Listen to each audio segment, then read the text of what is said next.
On entre dans le top 10 avec Oscar Hemming. Oscar Hemming, c'était soit lui ou Carroll que je mettais à ce rang-là, puis j'étais pas trop sûr de Carroll. J'étais pas trop sûr de Hemming non plus, mais j'ai décidé de le placer là quand même parce que j'ai pas détesté. Il a pas été si dominant que ça dans la NCAA, puis les statistiques là, l'ont prouvé un petit peu, mais j'ai aimé ce que j'ai vu dans l'essence de son jeu, disons, à Oscar Hemming. Il avait très bien ressorti des gens en début de saison à la Coupe Linka Gretzky. On avait hâte de le voir en saison. Puis là, finalement, pour toutes sortes de raisons dont l'équipe finlandaise pourra nous parler un jour, on l'a jamais vu. Donc, ça a pris des mois et des mois avant qu'on le voit.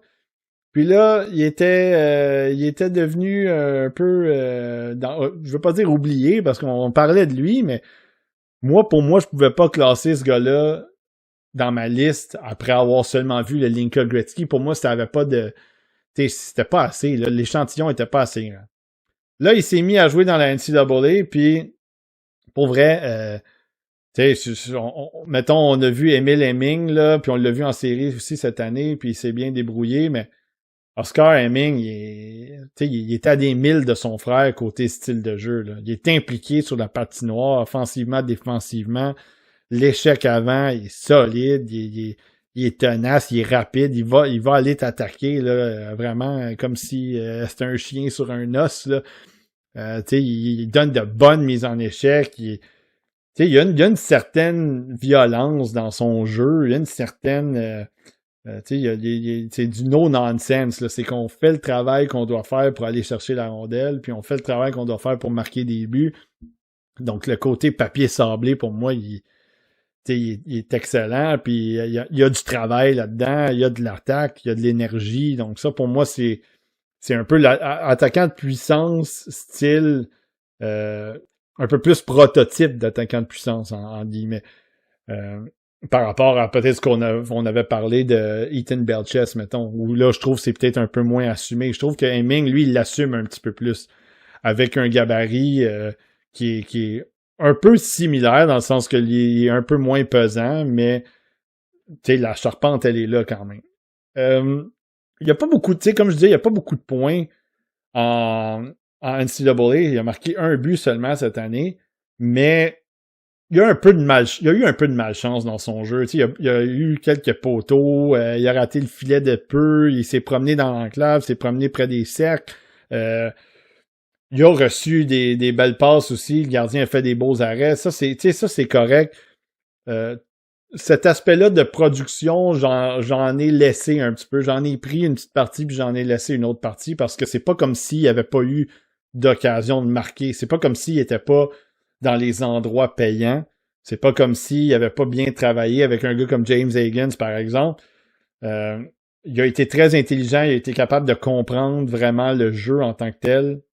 D'un gars intelligent puis créatif comme Higgins, mais juste, en général, de savoir où tu dois aller te positionner pour marquer des buts, là, puis où tu dois être positionné pour être dangereux. Hemming, il l'a, ça. Il était impliqué de ce côté-là, donc il n'y avait pas de problème. Les points, OK, à un moment donné, tu veux que ça vienne, mais je pense pas que ça a eu un gros impact sur la décision de certaines personnes, probablement, de le placer près du top 10 ou dans le top 10.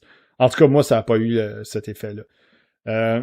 Déjà, son tir, il est excellent aussi. C'est un très bon tir. Il sert des défenseurs aussi pour décocher, mais quand il y a de l'espace, ça sort. Il s'en va se positionner, comme je disais, blotter dans une pochette, caché derrière les joueurs. S'il y a une seconde de plus pour prendre la rondelle puis aller de la petite cuillère, là, c'est très difficile à bloquer pour un gardien ou pour un joueur. Donc ça, déjà, de ce côté-là, il n'y a pas de problème. Hemming, je trouve que les mains sont là aussi. Il y a une petite touche de mobilité et mains combinées avec l'intensité qui font en sorte que il a provoqué des pénalités. Il a été obligé de se faire accrocher. Il a été obligé de se faire trébucher. La main. Il y a des joueurs qui ont dû le traîner un peu ou en fait l'empêcher d'avancer comme un train. Il a fallu qu'il traîne un joueur aussi. Il y a eu ce côté-là de vitesse, de nord-sud vraiment, d'axer le jeu vers l'avant. Puis une petite touche d'agilité aussi qui est intéressante. Que avec un gars de ce gabarit-là, ça se prend toujours bien. D'avoir la vitesse pour aller en ligne droite, mais les petites manœuvres aussi pour latéralement se déplacer ou travailler avec ses patins, je veux pas dire style 10-2, mais tu sais, travailler un petit peu différemment que le coup de patin, pas juste en ligne droite. Donc, du côté d'Hemming, ça a été intéressant. Donc, pour ce qui est attaquant de puissance, les cases sont cochées. Côté finesse, ça se déroule pas mauvais non plus. Mais moi, j'ai beaucoup aimé aussi ses qualités de fabricant de jeu. Les passes transversales sont très bonnes. Des passes qui sont difficiles à accomplir. Puis il réussit à enfiler l'aiguille, entre guillemets. Ou en même chose, des fois, il est en position pour peut-être décocher un tir. L'angle est peut-être un peu plus fermé, mais il est pas égoïste. Il décide de passer la rondelle aussi, amener ça dans l'enclave, amener ça de l'autre côté. Donc, je pense qu'il y a une bonne il y a une bonne variation dans son jeu. J'aurais aimé des fois qu'il soit un petit peu plus égoïste puis qu'il prenne son lancer. Mais ce que j'ai aimé, c'est que la majorité du temps, la prise de décision était bonne. C'était une bonne. Le jeu a peut-être pas abouti, mais l'intention du jeu était bonne. Donc, moi, pour ce que j'ai vu de Hemming dans la NCAA, au-delà des points, c'est qu'il était impliqué dans toutes les zones. Il était dangereux, il mettait pas son équipe dans le trouble. Puis pour moi, ça me montre déjà beaucoup de choses professionnelles intéressantes pour le prochain niveau. Puis, c'est de voir après où est-ce qu'il peut amener ça, parce qu'il y a les munitions pour amener du 70 points dans la Ligue nationale. D'être un attaquant de puissance plus énergique, physique, mais avec la touche de talent. Donc, les outils sont là. C'est juste de voir s'il peut amener ça, juste une petite coche de plus, puis s'il est capable d'utiliser son lancer un petit peu plus aussi. Ça me ferait plaisir parce que moi, je veux voir Hemming plus dans le 30-35 buts, 35 mentions d'aide que dans le 20 buts, 40-50 mentions d'aide. Pas que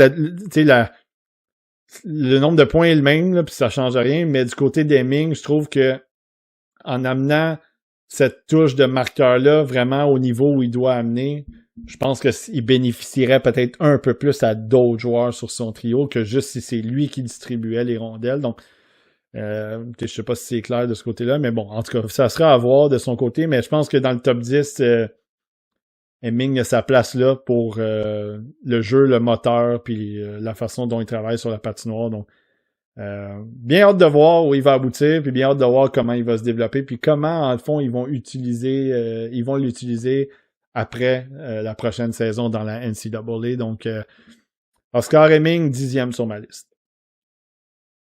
Au 9e rang, j'étais pas convaincu que ça allait arriver, mais j'ai pas eu le choix. Puis oui, il y a eu des petites baissées ici et là avec Belchetz puis avec Novotny, mais Viggo Bjork, il s'est inséré dans mon top 10 par lui-même, grâce à son jeu pendant... Tu sais, oui, le jeu pendant toute la saison a été bon, mais je pense que son jeu a vraiment pris...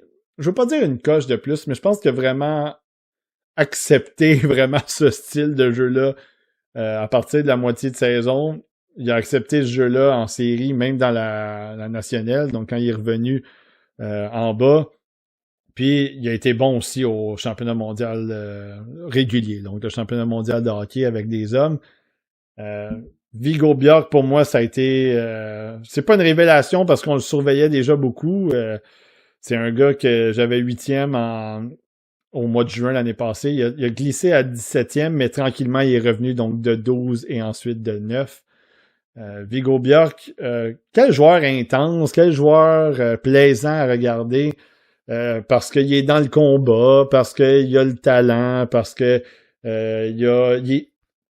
il est toujours près du filet, il est toujours prêt à aller chercher les rondelles, il est toujours près de la rondelle en général, en échec avant. Il a de la ténacité, défensivement, il il est tenace, il est tannant, là, tout simplement. Tu sais, c'est un joueur qui va carrément pas te laisser tranquille, va pas te laisser d'espace. Puis, tu sais, Bjork, ce qui est intéressant, c'est il avait déjà amené ça auparavant, puis on l'a encore vu cette année, c'est qu'il y a de la finesse, il y a des mains agiles, rapides, il est capable de déjouer les défenseurs un contre un, ou au moins les mettre sur les talons, il est capable de déborder avec sa vitesse ensuite. Il y a cette patience-là avec la rondelle, il est capable de prendre la décision optimale, il est capable de vendre un peu une action aussi pour remettre la rondelle à ce joueur-là qui peut décocher des bons lancers. Lui-même, il a un bon lancer, il vise le filet, il attaque le filet, il attaque le devant du filet. Donc, il y a l'aspect de finesse dans son jeu qu'on peut voir, mais que lui-même, il peut allumer une autre switch puis avoir le jeu rugueux, avoir le jeu un peu papier sablé qui vient malgré un plus petit gabarit, va au contact, va récupérer des rondelles, accepte les coups de bâton devant le filet. Il a pas froid aux yeux, Viggo Bjork. Puis ça, c'est quelque chose que automatiquement on va voir dans la Ligue nationale. Je peux pas voir ce gars-là arriver dans la Ligue nationale puis carrément changer son jeu. Il y a aucune chance, là. Donc, c'est un gars que le moteur roule beaucoup. Il est efficace dans ses replis. Il est efficace dans ses couvertures. Le bâton est actif. Comme je disais, il est dérangeant. Il est habile dans ses approches au porteur ou dans la réduction du temps et de l'espace. On a vu dans des matchs où il jouait à l'aile, son impact offensif il a peut-être été un petit peu mieux à ce moment-là, mais quand il a été déplacé au centre, son niveau de jeu n'a pas diminué. Il a pas diminué. Je trouve même peut-être qu'il a passé à un autre niveau dans certains aspects. Il a dicté le jeu du côté du couloir du centre, il était capable d'aller du côté des autres couloirs extérieurs, il alimentait des coéquipiers. Il y a de l'agressivité, peu importe dans la zone offensive ou dans la défensive.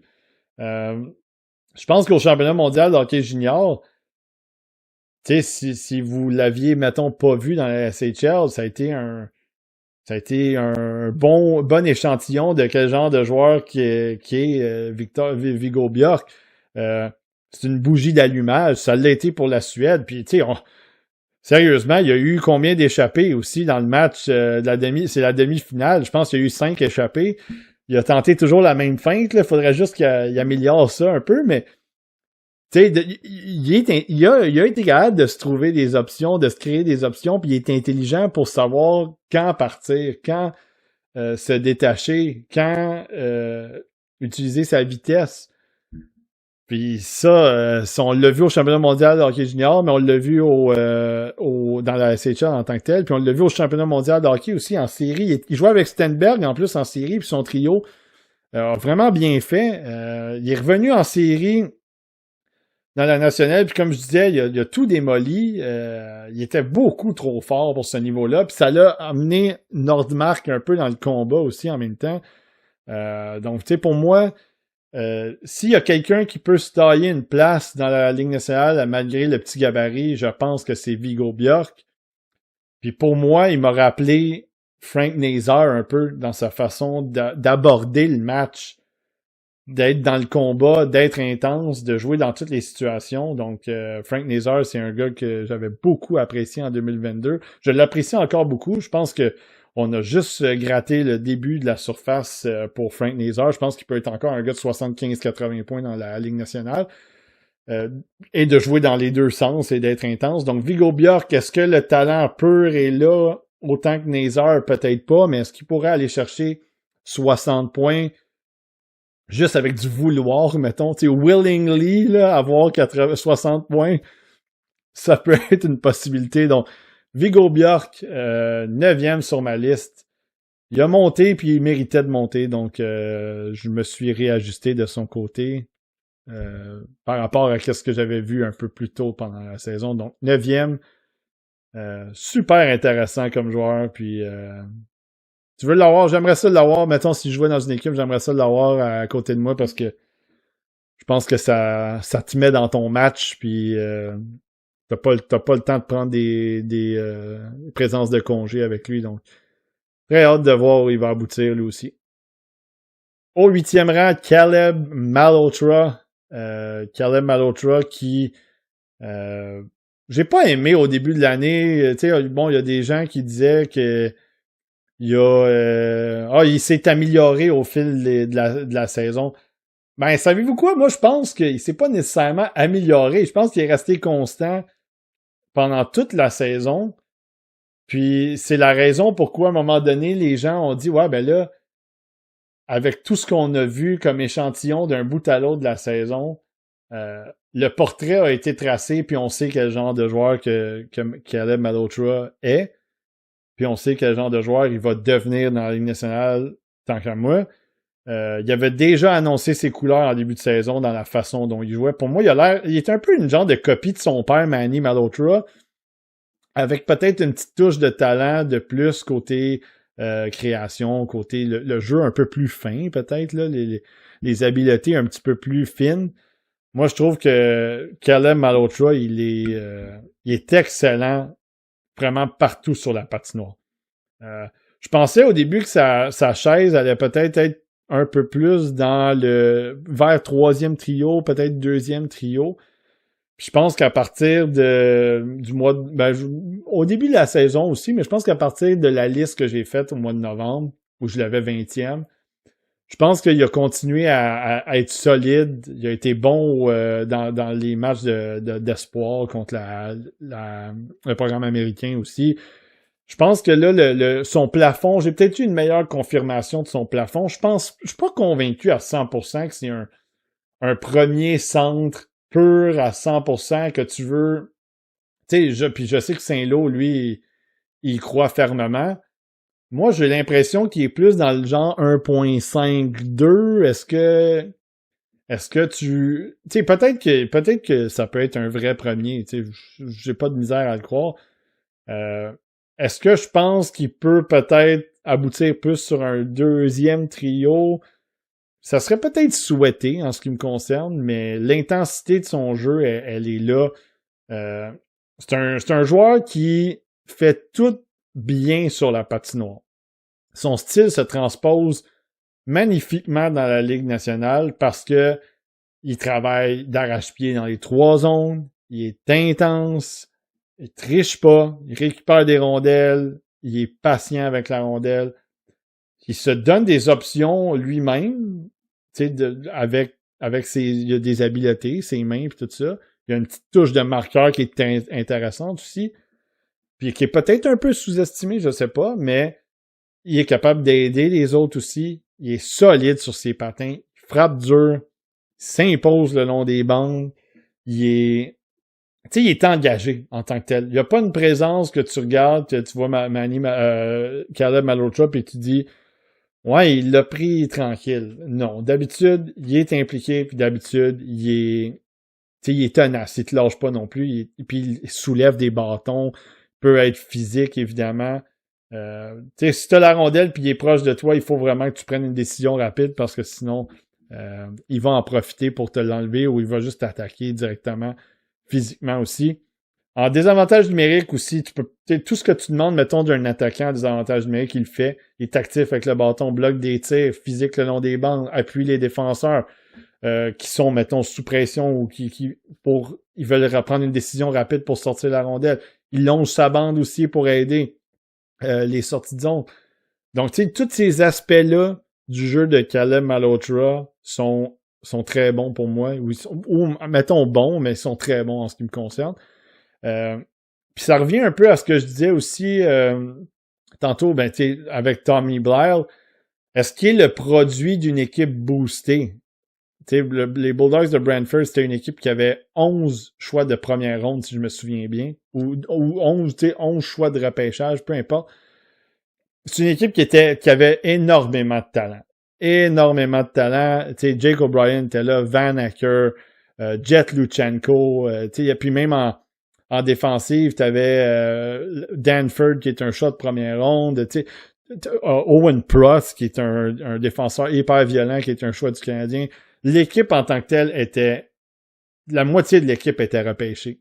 Puis Caleb Malhotra, on savait que ça allait être un choix de première ronde.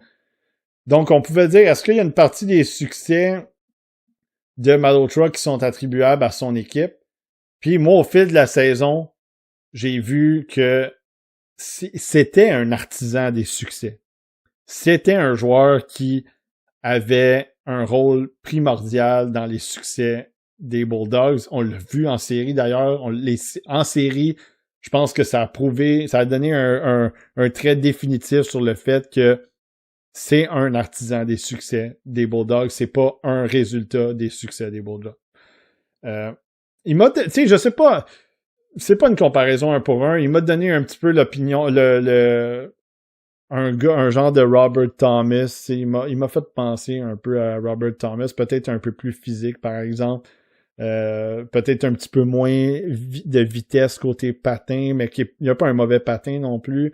Quand il reste dans le jeu simple, je le trouve efficace. Il est capable de faire de la dentelle, mais je sais pas s'il a le talent assez pur pour réaliser tous ces jeux de dentelle-là. Mais quand il reste vraiment dans son... Je veux pas dire ses limites, parce que sa limite, elle est quand même assez haute, mais quand il reste dans un match un peu plus calculé, où est-ce qu'il choisit ses moments pour faire de la dentelle, puis il choisit ses moments pour juste amener ça au filet ou amener ça en fond de territoire, je trouve que Caleb Malhotra, il a un immense impact sur le match. Il a une bonne vision, il est créatif, il a de la fabrication de jeu, il fait avancer la rondelle sans niaiserie. Là. On part d'un point, on l'amène l'autre bord. Il y a beaucoup de ça dans le jeu de Malhotra qui vient aussi à côté de tous les aspects de joueurs. De centre, je veux pas dire, c'est un centre défensif, mais c'est pas un centre défensif à la John Madden, mettons. C'est un centre défensif à la, mettons, Barkov, à la Robert Thomas. Puis là, encore une fois, c'est pas des comparaisons, mais Suzuki. Tu sais, des gars que tu le sais que défensivement, ils vont faire la job, mais ils vont amener des points de l'autre côté aussi. Donc, très hâte de voir. J'espère qu'il va tomber à Vancouver. Moi. J'espère que c'est les Canucks qui vont le repêcher, puis qui va être peut-être le premier ou deuxième centre de Manny Malhotra, qui est le nouvel entraîneur-chef. Parce que Manny Malhotra, quand je me souviens d'avoir regardé des matchs de la finale de la Coupe Calder il y a un an, la dernière, pas celle de 2026, celle de 2025, qui ont gagné la Coupe Calder contre les Checkers de Charlotte qui avaient éliminé le Rocket. J'ai regardé beaucoup de matchs des Canucks parce que c'était une série qui m'intriguait. Puis ils ont vraiment un style de jeu dans lequel je trouve que Caleb Malhotra pourrait exceller. C'est du style nord-sud, intense, physique. On coupe pas les coins ronds. On garde les jeux simples. On utilise la créativité quand c'est nécessaire. On utilise le talent quand c'est nécessaire, mais sinon, on s'implique. On est tenace. Un style un peu comme les Hurricanes, je dirais, où on utilise le jeu à plus haut pourcentage en premier. Puis ensuite de ça, on utilise le talent. On fait confiance au talent pour exécuter ces jeux-là. Donc, je trouve que Caleb Malhotra, s'il embarquerait avec les Canucks, puis que c'est cette mentalité-là qu'on donnerait, mettons, à cette équipe-là, je trouve qu'il s'insérerait super bien. Puis ça permettrait peut-être justement échanger Elias Pettersson, puis donner vraiment les rênes à Caleb Malhotra. Je sais que c'est peut-être pas sexy pour certains, mais moi je trouve que ça serait un excellent choix. Donc, Caleb Malhotra, 8e. Il aurait pu tomber possiblement 5-6 sur ma liste, mais peut-être un petit peu plus haut même, mais il y a trop de défenseurs que je vois en avant de lui, malheureusement. Un autre joueur que je vois en avant de lui, c'est peut-être controversé, mais probablement que c'est controversé, mais Elton Hermanson, 7e sur ma liste. Elton Hermanson, moi toute la saison, je n'ai pas dérougi sur lui. C'est un joueur qui était dans mon top 10, qui allait rester dans mon top 10. Puis j'ai été très satisfait de lui cette année. Puis la raison pourquoi il est devant Caleb Malhotra, c'est que je pense qu'il a amené cette intensité-là aussi dans son jeu. Puis je pense qu'il y a un petit peu de talent, un petit peu plus élevé côté talent. Donc le plafond offensif est peut-être un petit peu plus élevé. Même si la valeur d'un Malhotra au centre aurait dû être prioritaire, dans ma liste, je trouve que l'impact d'un gars comme Elton Hermanson peut être très élevé aussi. Puis je vous explique pourquoi. Parce que Elton Hermanson, au début de l'année, ça a été... je pense que ça a été difficile pour lui dans la nationale. Je pense qu'il a peut-être pas aimé le fait d'aller jouer dans la nationale, surtout après avoir connu une coupe Linka Gretzky extraordinaire. Là. Moi, je l'avais déjà 15e au mois de juin l'année passée. Puis la coupe Linka Gretzky, là, moi, ça m'a dit, OK, là, on parle de top 10. Maintenant, on part top 10, après, qu'est-ce qui se passe? Puis, dans la nationale, c'est là que ça a été difficile. Je pense qu'il avait de l'air désintéressé. Ça lui tentait pas, lui non plus. Il était pas impliqué. Il faisait un peu du hot dogging, là, beaucoup de jeux de dentelle inutiles. Il dominait pas alors qu'il avait le talent pour le faire. Puis il y avait le gabarit aussi pour être intense. Il y avait le gabarit pour être impliqué. Puis il a reçu l'appel du niveau professionnel. Il est allé jouer au hockey Allsvenskan. Puis je vais vous dire qu'est-ce que j'ai marqué dans ma quote, mais on dirait que c'était le Hermanson qui était passé à Pimp My Ride. Donc je sais pas si vous vous souvenez de l'émission. On a pris un bazou, puis on était rendu avec un jacuzzi là dans la valise. Donc Hermanson, c'était ça. C'est qu'on dirait que là, il a eu l'appel, puis là, il s'est dit, OK, moi, je vais prendre cette opportunité-là maintenant, puis je vais jouer le hockey que je dois jouer pour aller au niveau suivant dans la Ligue nationale, qui va me permettre de me faire repêcher haut aussi. Je dis pas haut deuxième, mais tu sais, haut, relativement haut dans la première ronde. Il était de tous les combats, intense, se repliait avec acharnement, travaillait juste offensivement ou le long des bandes avec acharnement, devant le filet aussi. Il a été efficace sur le cycle, il utilisait son gabarit pour protéger les rondelles, connectait bien avec ses coéquipiers pour des jeux rapides, avait pas peur d'envoyer ça à la pointe, puis ensuite de ça, se diriger vers le filet ou près du filet pour sauter sur un retour, peu importe. Il amenait du chaos un peu aussi devant le filet. Il y a des mains excellentes, Hermanson, peut-être les plus belles mains de ce repêchage-là, parce que il est agile, il est rapide, il est trompeur. Les entrées de zone ont vraiment été facilitées grâce à ces mains-là. Puis il a été aussi en mesure de créer des même quand la rondelle était déjà dans la zone, il a été en mesure de utiliser ses mains pour donner des nouveaux looks à l'attaque, pour permettre à ses coéquipiers de recevoir des passes en position pour décocher des tirs, pour mettre les défenseurs un peu déplacés, les boîtes défensives. Il s'est servi de ça avec ses mains, évidemment en entrée de zone aussi. Donc, ça pour moi, ça a été vraiment eye-opening du côté d'Hermanson. Ça m'a fait écarquiller les yeux, ça m'a montré que là, il était passé d'un joueur un peu plus finesse à un joueur vraiment plus complet. Défensivement, il a fait du bon travail aussi. Il a été impliqué physiquement, il a été impliqué pour aider ses défenseurs. Puis quand l'attaque relançait, puis tu sais, c'est ça qui était plaisant avec Hermanson, c'est qu'il contribuait à la défensive, mais il était rapidement aussi dans le jeu à l'attaque. La relance s'impliquait, se matérialisait devant lui, puis il était impliqué dans cette relance-là. Puis là, je parlais de ses mains il y a quelques instants, mais s'il y avait un peu de place, puis il y avait un défenseur devant lui, là, il attaquait de front. Il décochait des lancers assez dangereux. Beaucoup de ses touches de rondelles étaient intelligentes, faisaient progresser le jeu ou maintenaient l'attaque en zone offensive. Donc, tu sais, ce qu'on avait vu, là, qui se traînait un peu les pieds en repli ou, tu sais, un peu approximatif du côté du positionnement dans la nationale, on n'a pas vu ça du tout. Peut-être qu'on l'a vu de temps en temps, mais en général, on le voyait pas du tout dans la Allsvenskan. Puis, Hermanson, pour moi, il y avait tous les atouts d'un joueur complet, d'un joueur extrêmement talentueux du top 6, puis il a amené l'attitude professionnelle. Puis ça, pour moi, c'est ce qui m'a permis de le maintenir dans mon top 10, assurément.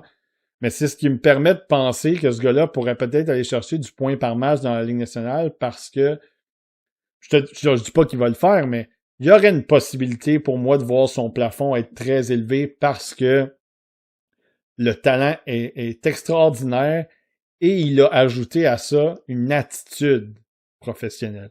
Il a ajouté une attitude de je comprends que l'attaque va aussi se créer par la défensive. Je comprends que les buts se marquent pas tout le temps avec une feinte entre les jambes, puis avec un lancer de 50 pieds à partir du cercle droit, mettons. Ça se crée des fois méthodiquement. Ça se crée avec intelligence, avec patience, avec travail. Je pense qu'il l'a compris. Donc, en fait, il m'avait l'air d'avoir compris dans les matchs qu'on a vus. Donc, ça a été un petit peu plus difficile en série, malheureusement. Il n'a pas joué beaucoup de minutes. Puis il est arrivé dans le championnat mondial des moins de 18 ans. Puis là, il a retrouvé un peu le joueur dominant qui avait été au Linka Gretzky. Il est arrivé, il a complètement tout pété. Il a été dangereux avec la rondelle. Il a fini au sommet des pointeurs du tournoi. Juste dangereux avec la rondelle, tout simplement. Et très bon pour trouver des coéquipiers aussi. Il y en a quelques-uns qui en ont profité. Donc, moi, Hermanson, je pourrais pas... tu sais, peut-être qu'il il aurait pu avoir un petit switch entre lui et Malhotra, mettons.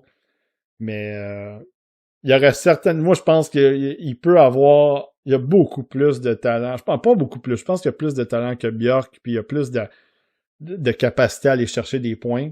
Il y a le gabarit qui est un petit peu plus élevé. Puis il a amené l'intensité autant un peu, peut-être un petit peu moins que Bjork, mais aussi élevé. Donc l'écart est très, très mince, mais il est là peut-être entre ces trois-là, avec Hermanson, Malhotra et Viggo Bjork. Donc Hermanson 7e, puis très heureux de sa saison, à part le petit début dans la nationale. M'a beaucoup intéressé, donc je sais pas quel genre d'équipe pourrait être intéressé à ce joueur-là dans le top 10, mais si jamais il quittait dans le top 10, ça serait une très bonne prise. J'ai bien hâte de voir s'il va glisser un petit peu, mais très bien fini la saison tant que moi. Au 6e rang, Keaton Veroff. Perdu un petit peu de plume, mais il est resté 6e. Donc la liste, elle est restée similaire de son côté. Il était parti 3, il a baissé à 6, mais il est resté à 6. Keaton Veroff, moi je trouve que c'est... il a peut-être perdu de l'aura un petit peu malheureusement cette année.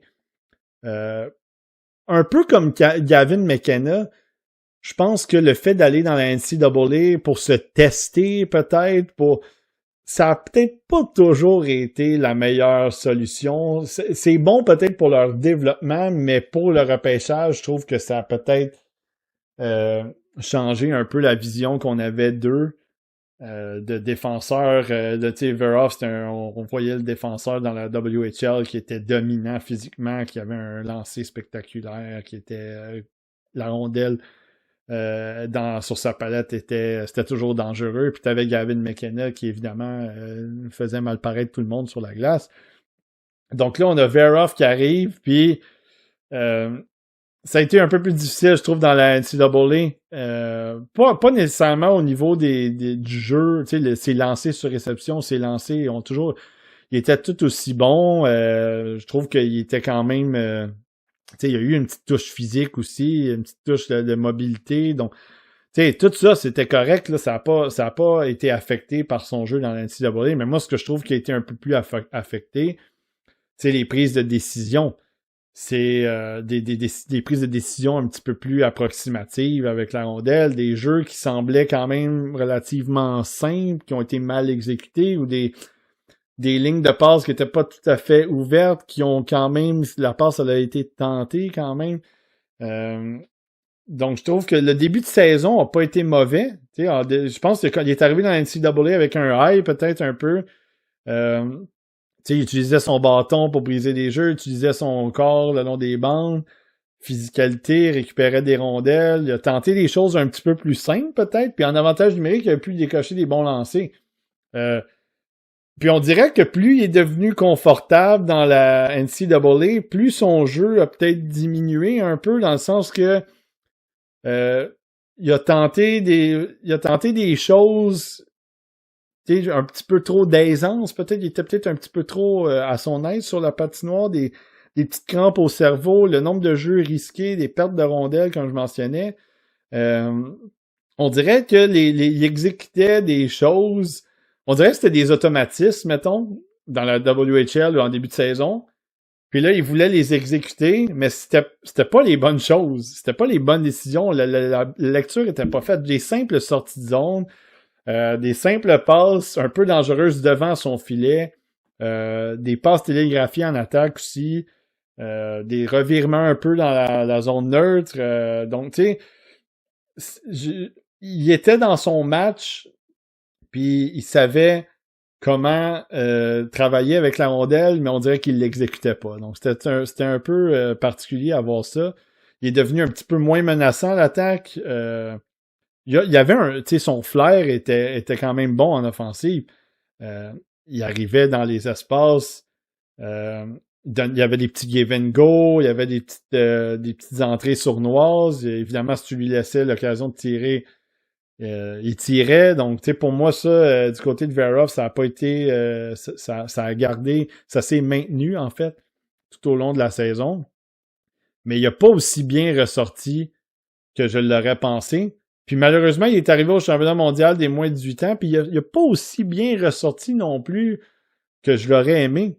Puis tu sais, il jouait en compagnie de Callum Cross-Carey, qui est un défenseur que moi je vois en deuxième ronde pour le repêchage de cette année.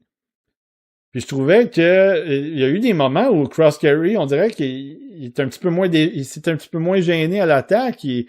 Verov créait un petit peu moins. Cross-Carey était un peu plus impliqué. Peut-être, tu sais, il y a eu des moments où c'est Verov qui prenait le lead un peu, mais tu sais, il n'a pas nécessairement ressorti plus que ça comparativement à Cross-Carey, qui est quand même pas un défenseur qu'on voit dans le top 10. Puis je pense que le fait qu'il ait stagné un petit peu dans la NCAA, ça lui a fait un petit peu plus mal. Puis je pense que ça n'a pas aidé qu'on ait vu des défenseurs comme Chase Reed, Daxon Rudolph, Albert Smith connaître des bonnes saisons puis progresser. Tu sais, Chase Reed, on l'a vu offensivement, c'est un dynamo offensif, il était excellent. Daxon Rudolph, ses séries aussi ont été extraordinaires. Il a terminé avec, je sais pas, quasiment à égalité des meilleurs pointeurs des séries pour un défenseur. Albert Smith, on l'a vu aux Olympiques, on l'a vu au Mondial, on l'a vu au Championnat mondial de hockey junior. Il a été très bon en série aussi en Allemagne. Donc, tu sais, il y a carrément tous les candidats contre Verov, mettons la compétition directe à Verov ont connu des excellentes saisons. Donc là, on dirait que toi-même, tu reçois un peu, tu reçois des contre-coups de ça un petit peu. Mais tu sais, je pense que le profil de Verov est quand même très intéressant. Je pense qu'il peut se développer dans la Ligue nationale. Le gabarit est là, la mobilité est là aussi, même si c'est pas élite. Pour moi, en tout cas. Mais je suis pas convaincu maintenant que c'est un défenseur assuré de première paire. Je pense qu'il pourrait être un défenseur de première paire. Je pense qu'un troisième défenseur serait aussi très respectable de son côté. Donc, c'est la raison pourquoi il est un petit peu en arrière des autres. C'est un peu pour ça. Donc, Keaton Verov, 6e sur ma liste. 5e, ben on en a parlé, on vient d'en parler, Chase Reed. Ça s'est vraiment pas... Ces trois-là, les trois qui s'en viennent, ça s'est joué à des bouts de cheveux, là, carrément. Là. Ça a été très, très minime les écarts, puis les préférences, puis ainsi de suite. Je pense que ça aurait pu aller là, d'un côté comme de l'autre. Il aurait pu être troisième, l'autre aurait pu être troisième. Reed aurait pu être troisième. Ça s'est joué à très peu de choses. Ce que j'ai beaucoup aimé de Chase Reed cette année, ben en fait tout le monde a aimé ça, c'est un défenseur offensif qui active le jeu, qui a un très bon lancer, qui a de très bonnes mains, qui a un solide coup de patin aussi, un très bon coup de patin. Donc, tous les aspects du jeu d'un défenseur. Tu sais, on parlait de Carroll tantôt plus du côté de faire des choses un peu à la Cale Makar. Chase Reed m'en a montré un petit peu plus à la Cale Makar tant qu'à moi. Même si moi, je pense qu'on n'est pas au même niveau que Cale Makar, mais on est dans un niveau assez élevé quand même, qui s'approche peut-être un peu de ça. Un joueur qui a bien répondu au niveau côté physique aussi, sous pression. Il n'y a pas eu de difficulté à sortir la rondelle avec ses mains, son patin, OK. Sortir la rondelle avec sa vision, sortir la rondelle avec ses mains, des passes, des jeux simples ou compliqués. Tu sais, au début de la saison, on se demandait Chase Reed s'il allait pouvoir s'insérer dans une conversation avec Ryan Lynn. Puis là, on est au mois de juin, puis là, la conversation, elle commence maintenant avec Chase Reed. Donc, tu sais, c'est pour vous dire à quel point que ça bouge vite des fois dans le repêchage. C'est un des défenseurs qui transporte le plus la rondelle. Sinon, le défenseur qui transporte le plus la rondelle, Chase Reed. Il prend la rondelle, puis là, c'est parti. Là. Faut que tu sois prêt à recevoir cette attaque-là. C'est un Connor McDavid version défenseur. Puis là, encore une fois, le coup de patin est peut-être pas aussi dynamique et rapide, mais c'est un coup de patin fluide. Puis il faut que tu sois prêt à recevoir cette attaque-là. Puis il y a les mouvements avec la rondelle, les petits mouvements latéraux, les petits mouvements le long de la ligne bleue, les petits jeux, peu importe, dans la zone offensive qui sont intéressants. Évidemment, je parlais des tirs, mais il y a une créativité aussi dans son jeu. C'est pas nécessairement un one-trick pony, là, il fait pas juste rentrer puis il fait pas juste tirer. Il y a l'intelligence pour trouver des ouvertures, pour envoyer ces rondelles-là dans les ouvertures, trouver des coéquipiers bien positionnés.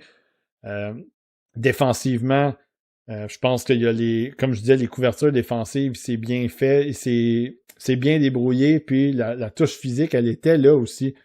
Il a fait preuve d'intensité dans son territoire, il a donné de bonnes mises en échec, il brisait des jeux, il allait au contact, donc, puis il défend bien avec son bâton, donc tu sais, c'est pour vrai, là, c'est même pas c'est un joueur, c'est un défenseur complet. Est-ce qu'il peut être, tu sais là, mettons, on prend l'exemple du Canadien, est-ce qu'il peut être un Noah Dobson version une coche par-dessus? Tu sais, il y a une possibilité dans son cas à Chase Reed.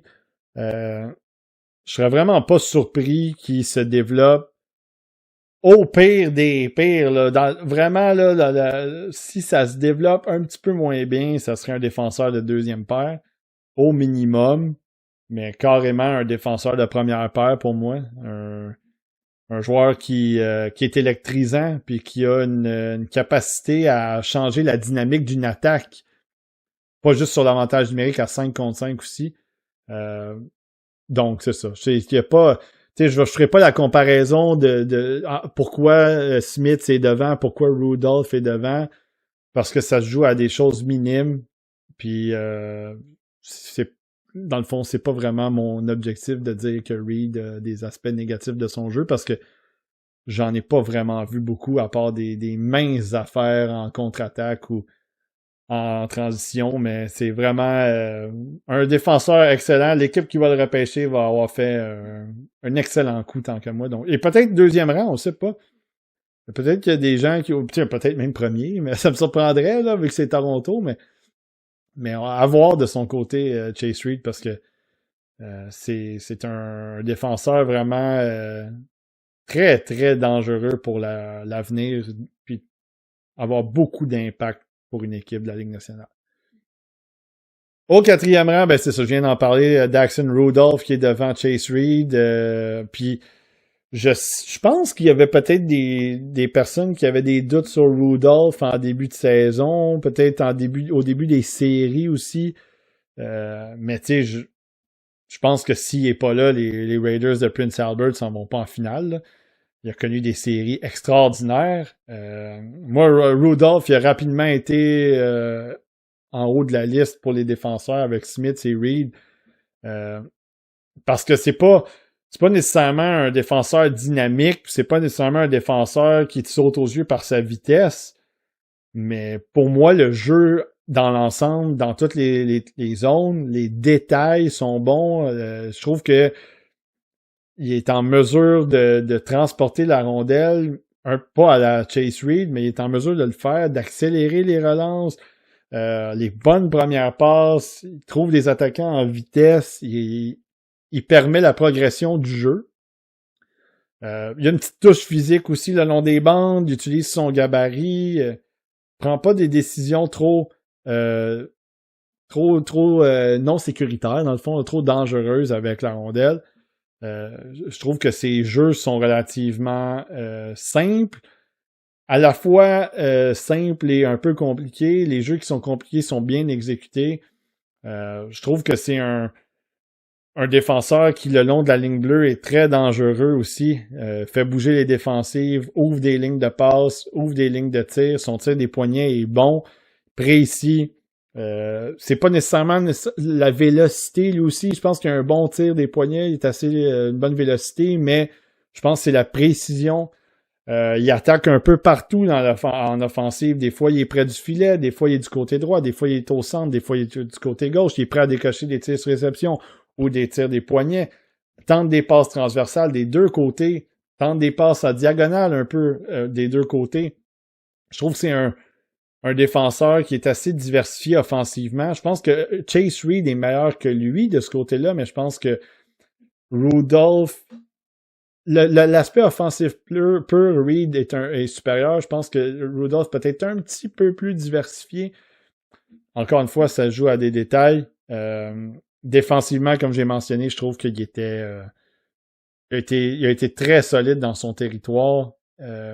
Physiquement parlant, de façon aussi juste être un genre de disruptor, là, juste bloquer des jeux, être positionné, bloquer des tirs. Il y a un certain calme avec la rondelle. Il y a une certaine façon de garder la rondelle sur sa palette puis de trouver des bonnes options. Puis il y a aussi une façon de un peu annihiler les attaques ennemies ou juste l'impact qu'auraient certains joueurs offensifs. Moi, je trouve que Rudolph, il l'a très bien fait cette année. Il l'a très bien fait en série aussi. Donc, pour moi, c'est un défenseur de première paire. Même chose que Reed, si jamais s'il se développe pas, probablement deuxième paire. Est-ce qu'il peut se développer comme un numéro 2 dans la Ligue nationale? Je pense que oui. Parce que je le verrais sur l'avantage numérique, sur le désavantage numérique, jouer en fin de match, marquer, jouer contre les meilleurs éléments ennemis. Je pense que Reed aurait cette capacité-là aussi. Est-ce que ça serait plus avantageux pour lui de le faire jouer en désavantage numérique? Reed, je sais pas. Je me dis peut-être la même affaire pour Rudolph aussi. Est-ce qu'il serait peut-être plus efficace si on le réduisait du désavantage numérique? Possiblement. Donc je pense que c'est un peu les deux deux défenseurs qui sont au coude à coude pour moi. Puis pratiquement pour les mêmes raisons, mais juste un petit peu de certains jeux sont différents de la part d'un, puis l'autre, il montre une chose différente, mais pour moi, Rudolph et Reed, c'est des défenseurs de première paire, dans le pire des cas, des défenseurs de deuxième paire, puis des défenseurs qui vont être capables de jouer de grosses minutes, je pense, dans la Ligue nationale. Donc, Daxton Rudolph, 4e sur ma liste. Au 3e rang, ben, le dernier défenseur en fait, pour les rangs, il y en a d'autres, mais c'est Albert Smith. Donc, les deux autres, c'est des attaquants, mais c'est lui mon meilleur défenseur pour moi, Albert Smith. Puis encore une fois, c'est pas grand-chose par rapport aux deux autres. Albert Smith, là, j'avais eu une discussion avec quelqu'un sur Twitter quand j'ai publié ma liste qui disait « Ouais, mais vends-moi Albert Smith parce qu'il n'y a pas la production offensive qui mérite d'avoir le rang que je lui ai donné. » Puis, moi, ce que je lui disais, c'est que la production offensive de Smith, elle représente pas du tout l'impact qu'il y a en attaque. Premièrement, il y a un très bon gabarit déjà en partant, puis il y a une excellente mobilité pour son gabarit. Donc, déjà en partant, tu as un défenseur qui est, avec la rondelle, qui est hyper dangereux parce que là, quand que ça part, il est dur à arrêter. Puis il amène la rondelle en territoire ennemi. Il est très bon pour récupérer les rondelles, ce qui est quand même assez surprenant quand même pour la part d'un défenseur. Très bon lorsque le jeu est installé en zone offensive. Protège la rondelle. Il y a des éléments de finesse dans son jeu. Il y a de la créativité. Son tir des poignets est très bon. Son tir sur réception est très, très bon aussi. Il est capable. Il y a des mains assez fines pour... je dirais pas nécessairement déjouer des joueurs, mais pour se donner de l'espace, pour peut-être donner un peu de ouvrir une ligne ou donner un petit peu plus de possibilités offensives à son équipe, possibilités offensives à ses coéquipiers. Puis moi, je trouve que les points sont pas nécessairement venus quand il était dans la Liga. Puis ils sont venus, les points. En fait, il marquait des buts, mais c'était pas nécessairement... il était pas dans le point par match, mais il marquait des buts, ce qui était quand même très intéressant pour un défenseur. Puis ensuite de ça, dans la DEL en Allemagne, en série, il a été solide aussi. Vraiment, absolument pas dérangé par le changement de ligne, le changement de ligue, le changement de niveau, peut-être le changement d'attitude, de style de jeu. Je sais qu'au Combine, il a dit qu'il avait eu besoin d'un petit peu de temps pour s'adapter, mais moi, je ne l'ai pas senti du tout. Les bonnes premières passes pour relancer l'attaque, c'est un corps arrière à proprement dit, même si on ne l'a pas nécessairement vu en avantage numérique, autant comme je pense qu'on va pouvoir le voir dans la Ligue nationale. On l'a vu beaucoup avec la Lettonie, par exemple. Ça, c'est c'est un aspect de son jeu où on a pu le voir. C'est un corps arrière à ce niveau-là. Sinon, c'est vraiment un défenseur qui active le jeu, relance le jeu, est impliqué en attaque, pas nécessairement lorsque la rondelle est dans le fond de territoire à 200 pieds de son filet. Il est impliqué dans l'attaque juste pour l'amener dans la zone neutre, l'amener en zone adverse, la faire sortir de son territoire. Je trouve que défensivement aussi, c'est ce qui m'a permis de le mettre plus haut, c'est que défensivement, il est très solide avec son bâton. Il s'implique physiquement le long des bandes, devant le filet, sous pression. Très rare qu'il commette de mauvaises décisions. Vraiment, esquive beaucoup. La mobilité fait en sorte qu'il esquive les contacts. Il roule puis il sort de situations un peu embarrassantes, un peu difficiles. Il y a une assurance avec la rondelle. Il y a une confiance avec la rondelle. Il impose sa loi un peu en attaque ou avec la rondelle tout simplement. Je sais pas trop à quel point c'est un défenseur qui va nécessairement produire en attaque. Est-ce qu'il va aller ramasser du 70-80 points en attaque? Probablement pas. Mais est-ce qu'il peut être un genre de Charlie McAvoy qui amène une touche défensive très intéressante à son jeu, qui amène une touche physique, puis qui a réussi à amener une touche offensive aussi un petit peu plus, que moi j'avais peut-être un petit peu moins vu avant de son côté. Même chose pour Jake Sanderson. Je trouvais que la touche offensive, elle était là, mais je n'étais pas sûr qu'elle allait se transposer autant dans la Ligue nationale. Là, on le voit qu'il est capable de le faire.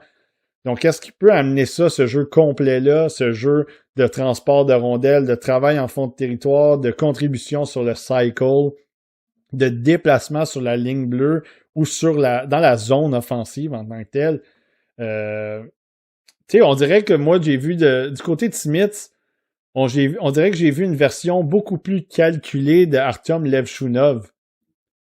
Un peu échevelé, mais beaucoup mieux calculé dans les risques, beaucoup mieux calculé dans la façon dont il s'implique en attaque. Pour moi, c'est un défenseur de première paire. Il va manger des minutes dans toutes les situations. Au championnat mondial junior, il a traîné la Lettonie sur ses épaules. Aux Jeux olympiques, dès qu'il a eu la confiance de son entraîneur-chef, il a été un des bons défenseurs de cette équipe-là pour la Lettonie. Dans la DEL, comme je le mentionnais, il a été excellent en série.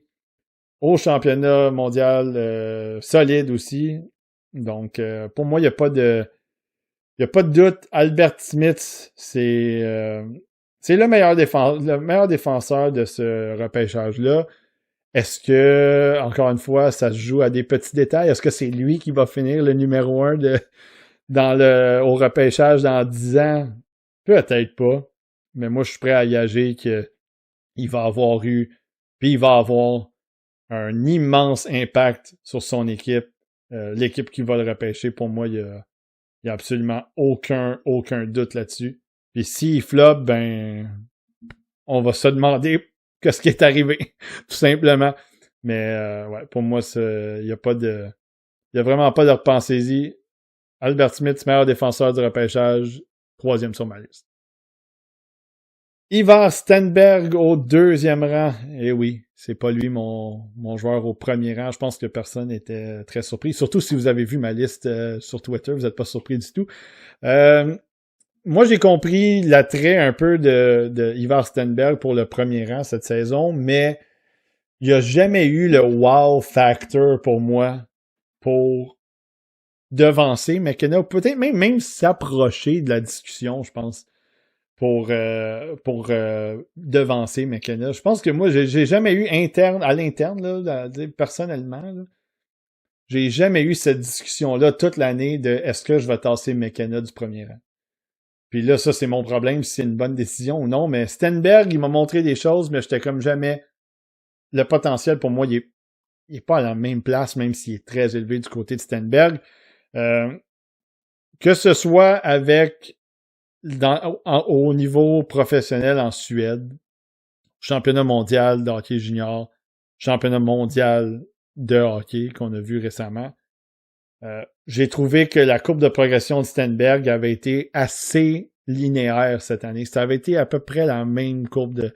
Ce que j'ai vu le 3e match, mettons, de la saison de Stenberg avec Frölunda, c'est pas mal ce que j'ai vu du dernier match de Stenberg au championnat mondial de la Suède. Ça veut pas dire que c'est pas bon, là. Ça veut pas dire que c'est pas ça veut pas dire qu'il n'y a pas de place à développement, ça veut pas dire qu'il va pas se développer, il va peut-être ajouter d'autres cordes à son arc.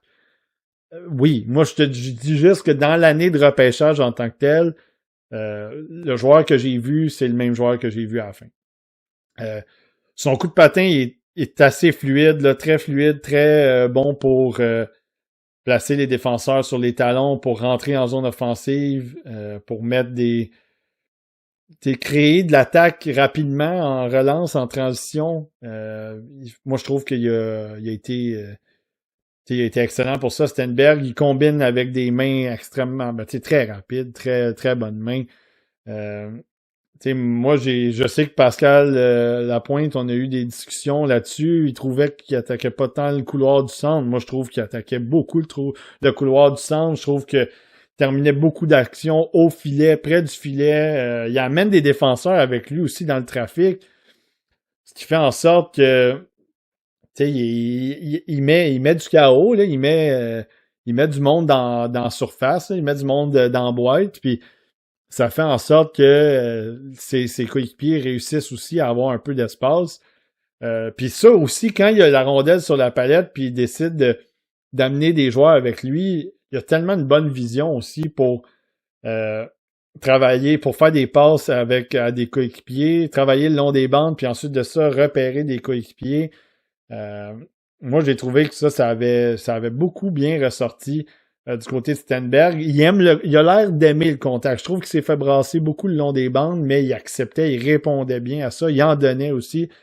Donc pour moi, là, ça, du côté de Stenberg, il était assez acharné. Peut-être qu'au début de la saison, l'implication était peut-être un petit peu moins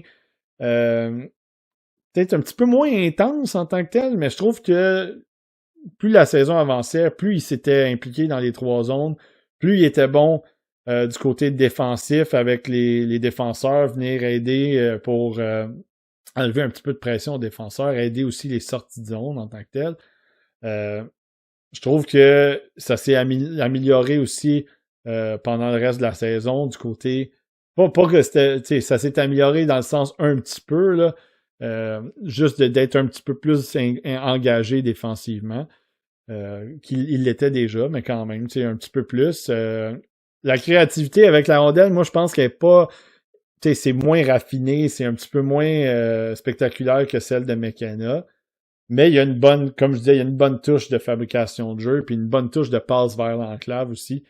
La qualité de son lancer, des poignets et sur réception, fait en sorte que il faut que tu le respectes, puis il devient un peu menaçant aussi parce qu'il y a une bonne fabrication de jeu. Donc, Puis en transition surtout. Donc, tu sais, faut pas que tu lui donnes trop d'espace pour qu'il puisse décocher des lancers à travers les jambières des défenseurs comme écran.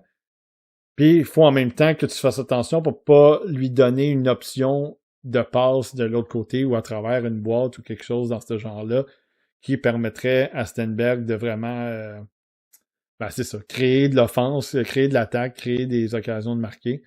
Moi, je trouvais personnellement que Frölunda était un petit peu échevelé dans ses attaques quand c'est pas lui qui gérait la rondelle. Quand c'est pas lui qui drivait le jeu, quand c'est pas lui qui orchestrait les attaques, je trouve que Frölunda c'était un petit peu plus... Son trio, là, c'était un petit peu plus difficile d'installer des attaques en tant que tel. Donc, je trouve que du côté de Stenberg, c'est ça. C'est lui, il gère la rondelle, puis je pense qu'il a une meilleure vision, un meilleur talent en général pour vraiment créer des choses avec la rondelle de façon plus constante et dangereuse. Donc, moi, j'ai pas de misère de le voir sur un premier trio. J'ai pas de misère à le voir amasser peut-être du point par match dans la Ligue nationale.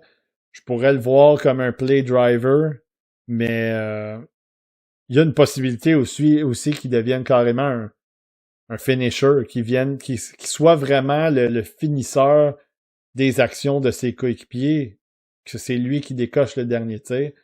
Donc je serais pas surpris. Donc de le voir devenir plus un fabricant de jeu dans la Ligue nationale, je serais pas surpris, mais de le voir marquer peut-être 35-40 buts dans la Ligue nationale, je suis pas surpris non plus. Donc, à quel point ça peut se matérialiser, je sais pas, mais il n'y a pas de doute pour moi que c'est un joueur de premier trio. Puis, je pense que même comme ailier, tu sais, je sais on aimerait peut-être plus voir des centres, mais je pense que d'avoir un joueur comme ça dans ton équipe, c'est sûr que tu viens... un joueur qui est prêt physiquement aussi, qui est prêt à être un petit peu plus... à accepter un petit peu plus les rudiments du hockey professionnel. Donc ça, c'est déjà c'est bonne nouvelle aussi pour lui. En tout cas, pour son entrée de carrière. Après, évidemment, tout va s'égaler un petit peu, mais vraiment pas détester le jeu de Ivar Stenberg cette année. Puis, 80 points, pour moi, je pense que c'est très faisable. Donc, c'est... Ivar Stenberg, deuxième rang sur ma liste. Puis évidemment, le premier, c'est Gavin McKenna. Je sais, bon, je comprends que McKenna a peut-être pas aussi bien ressorti cette année.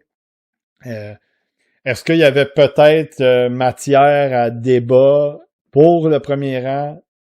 Absolument. Les conversations que tout le monde a eues cette année concernant McKenna était absolument légitime, valide, véridique aussi. Mais moi, sur ma liste, il n'y a pas eu de débat. Puis Gavin McKenna, pour moi, ça a été une saison difficile un peu à digérer. Puis j'avais l'impression de revoir un peu la même discussion qu'on avait dans le temps avec Jack Hughes et Capo Caco. On avait à la différence que Gavin McKenna est aussi un ailier, mais tu sais, on avait l'impression de voir un joueur de plus petit gabarit créatif qui est dangereux avec la rondelle versus un attaquant un peu plus prêt physiquement, un petit peu plus solide contre des hommes, un petit peu plus engagé en général. Enfin, donc, est-ce que la comparaison est pas pile poil, mais je trouvais qu'il y a eu des moments où Gavin McKenna m'a donné des airs de Jack Hughes. Puis encore une fois, c'est pas une comparaison. Puis Ivar Stenberg m'a donné un peu le style de Kako. McKenna, c'est si on fait juste encore une fois le prendre à sa valeur pure, là, on enlève l'aspect défensif puis jeu physique. C'est un magicien avec la rondelle. Il voit des choses se dessiner devant lui que pas beaucoup de joueurs sont capables de voir, dont ses coéquipiers. On dirait des fois qu'il réussit à faire des manœuvres, à préparer des jeux qui surprennent ses coéquipiers. Puis ça, on avait vu ça aussi du côté de James Higgins, mais on dirait que c'est arrivé quelques fois dans la NCAA, c'est que là, il s'est placé dans une situation où est-ce que il joue contre des hommes, c'est physique, c'est un petit peu plus serré, puis là, c'était lui le top gun de son équipe, puis les autres joueurs qui étaient bons avec lui, c'était pas nécessairement des vedettes, c'était pas nécessairement des gars qui ont été repêchés en première ronde, en deuxième ronde dans la Ligue nationale. Donc là, tu te fais un petit peu, je veux pas dire exploiter, mais tu te fais mettre dans des situations un peu difficiles parce que là, tu dois créer beaucoup de choses par toi-même. T'as pas les coéquipiers aussi intelligents et talentueux pour compléter ces jeux-là. Puis t'as pas le temps et l'espace et le jeu physique pour dominer dans ce niveau-là. Donc là, c'est sûr que quand on a regardé la saison, on était comme c'était finalement pas si bon que ça. Je trouve qu'il y a eu un moment dans la saison où c'était inquiétant un peu la façon dont McKenna jouait. Beaucoup de jeux de mollesse, beaucoup de peur du contact carrément, refus d'aller le long des bandes. Deuxième sur les rondelles, défensivement pas trop engagé, pas trop physique. Donc il y avait des moments en attaque c'était parfait, mais il y a eu des moments où c'était défensivement où c'était vraiment très difficile. C'est un play driver. C'est un gars qui contrôle la rondelle. On dirait qu'il voit le jeu avec la caméra panoramique un peu. On dirait qu'il voit tout ce qui se passe devant lui. Il trouve des coéquipiers des fois. C'est ça. Quand ses coéquipiers réussissent à bien se positionner et à accepter ses passes, ça mène à des occasions de marquer. Il y a beaucoup de ces jeux qui sont un peu temporisés aussi, des petites touches rapides, des petits jeux que, son coéquipier est en vitesse, il fait juste une petite touche, puis le coéquipier prend la rondelle, peut rentrer en zone offensive, il déstabilise les défensives en tant que tel, il manipule les défensives de cette façon-là, ouvre des espaces de cette façon-là. Donc, est-ce que le côté... Il a bien fini la saison, McKenna, il faut quand même qu'on le dise. Là, après l'incident qu'il y a eu dans le bar, il a bien répondu. Il est allé ramasser des points. En sortant même du championnat mondial de hockey junior, il a ramassé des points. Il est allé solidifier peut-être un petit peu son premier rang. Donc, est-ce que c'est de savoir... Quelle partie de cette saison-là est Gavin McKenna? Quelle partie peut se transposer dans la Ligue nationale?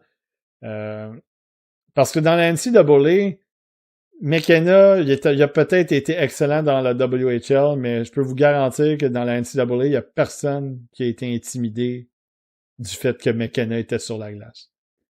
Non seulement physiquement, mais il y a des joueurs là-dedans qui sont des choix de première ronde, des joueurs de 22-23 ans qui vont aller dans la Ligue nationale bientôt, qui vont signer des contrats, peu importe, qui ont du métier. Là. C'est pas parce que le kid y arrive que nécessairement tu vas avoir peur de lui. Là. Donc tu sais comment ça fonctionne.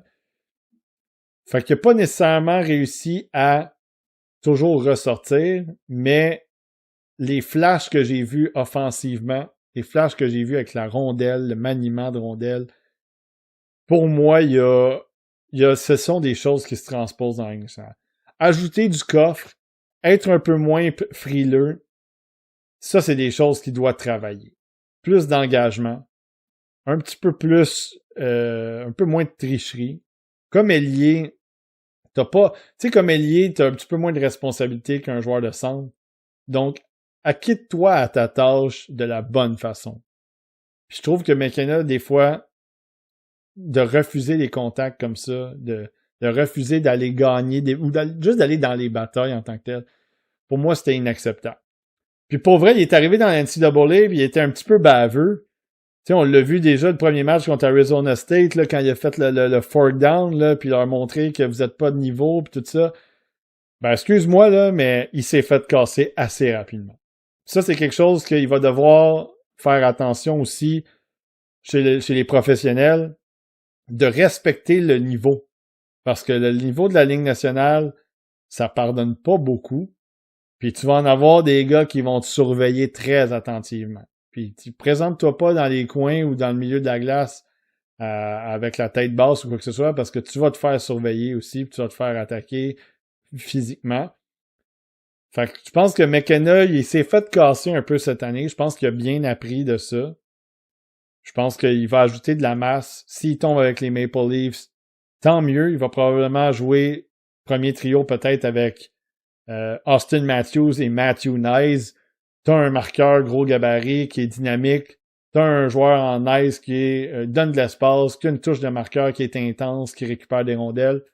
McKenna arrive là, fabricant de jeu, permet à ces gars-là de se démarquer, reçoit les rondelles sur leur palette, puis il y a des buts qui se marquent. Je trouve que ça serait une très bonne situation pour lui de tomber à Toronto pour, au moins pour cet aspect-là de jouer rapidement avec, mettons, deux gars comme ça, ou jouer avec Nylander, Tavares, peu importe. Je pense qu'il y aurait une façon pour lui de bien s'en tirer rapidement, d'entrer dans la Ligue nationale avec aisance, sans nécessairement avoir trop de pression. Il va avoir la pression de Toronto, mais avec une pression plus sur la glace minime, où il n'y aura pas nécessairement besoin d'avoir toute la job sale.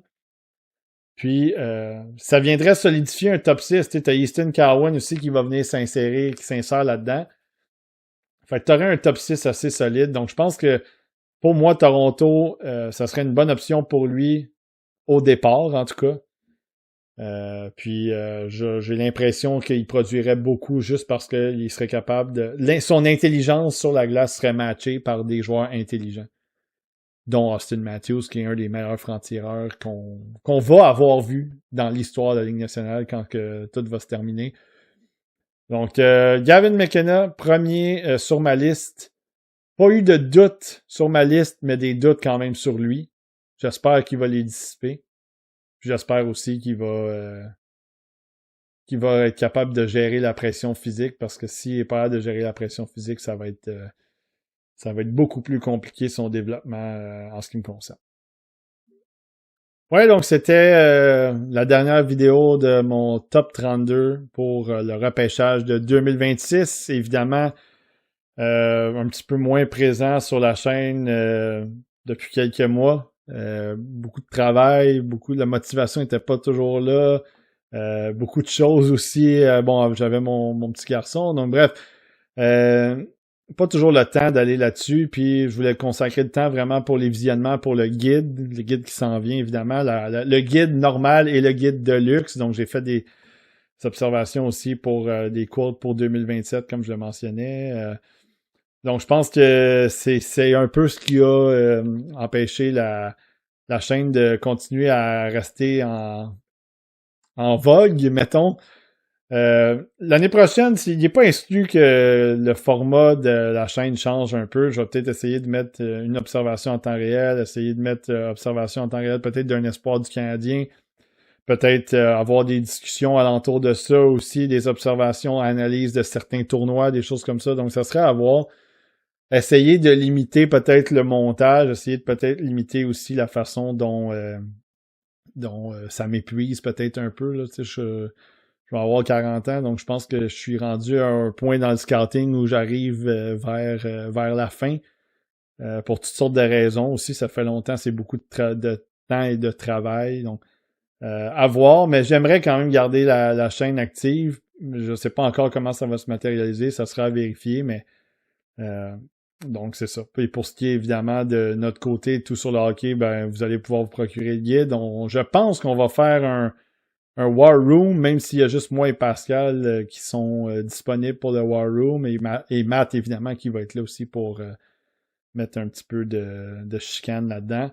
Et évidemment, le repêchage, je ne sais pas si on va avoir encore un live cette année, mais de toute façon, on va être très présent pour le repêchage aussi. Donc, si vous avez des commentaires, des suggestions, toutes sortes, le like, partage, évidemment, tout ça, c'est toujours apprécié.